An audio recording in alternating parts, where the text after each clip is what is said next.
Good morning guys. For today's video guys ay bibisitahin na naman natin ang ating palayan. Pero sa hindi pa, please consider to like and subscribe our YouTube channel. Sana'y makatulong kayo na lumami tayo dito guys sa ating YouTube nito. Maraming salamat po. Ito guys, balikan natin. Ito yung ating pangalawang area. Ang ating variety na itinanim ay 216 no, from RCIP, yung programa ng RCIP sa ating Department of Agriculture. So ito ang mga binhi na ibinigay sa atin at ito ang ating itinanim sa ating pangalawang area. Almost 100% na guys ang paglabas ng kanyang bunga. So wala na tayong nakikita pang hindi nakalabas dito sa ating 1.5 hektarya. So sa ngayon guys, as of now no, wala pa tayong kikitang mga danga no, or mga insekto na makakapinsala sa ating palayan. Kaya ang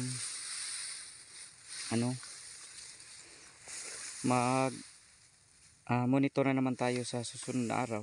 Baka sa susunod na araw may atake.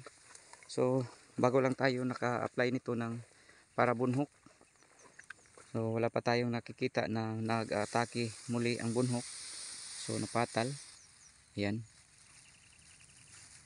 So wala nang mga nakikita tayong mga namamatay na mga dahon ng palay. So meaning wala pang nag-atake na bunhok na naman na patal natin no, yung nag-apply tayo. So maganda talaga pag pulido ang pagka-apply. So ayan guys, ang ating 216 almost 100% na ang kanyang palay, nakalabas na lahat. Ang karakteristik ng 216 ay nandoon sa ilalim ang kanyang bunga no. Ayan, hindi masyadong makikita ang kanyang bunga. Iba sa triple 2 na nakalabas ang kanyang bunga. Ayan, pasensya na sa ating video no, dahil araw-araw na.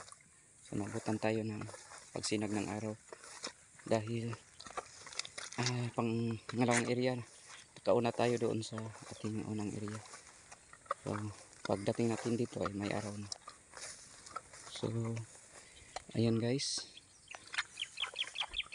salamat tayo at sa Panginoong Diyos at nagbunga na rin no, ang ating nakalabas na ang bunga sa ating pangalawang area. So ayan, so wala tayong magawa kung hindi sa pamamagitan sa kanya.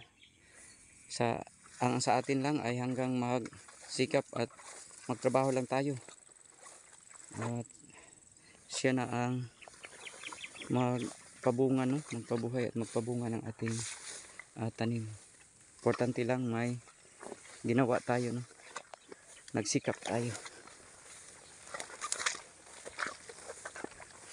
So sa susunod na araw ay mag-apply na tayo nito ng foliar upang may makonsumo ang dito sa ibaba guys, dito sa ibaba, dahil ang ma-develop nito ang mabilis mag-recover or ma-develop ay itong dito sa ibabaw na portion. So ang doon sa ubos sa mababa ay tahupon. So kung hindi tayo mag-apply ng foliar, so hindi masisidlan, hindi ma-develop ang nandoon sa ibaba na portion. Kaya sa susunod na pag maglugdang na, tawag sa amin, kung may matigas-tigas na itong sa dulo nito, kung matigas-tigas na ito, saka na tayo mag-apply. So susunod na mga araw mag-apply ng foliar. Yun lang po, maraming salamat po sa inyong patuloy na suporta sa ating channel, no, sa ating mga vlog. Ito po ay patungkol sa ating pagsasaka ng palay. Maraming salamat po. God bless sa lahat. Happy farming.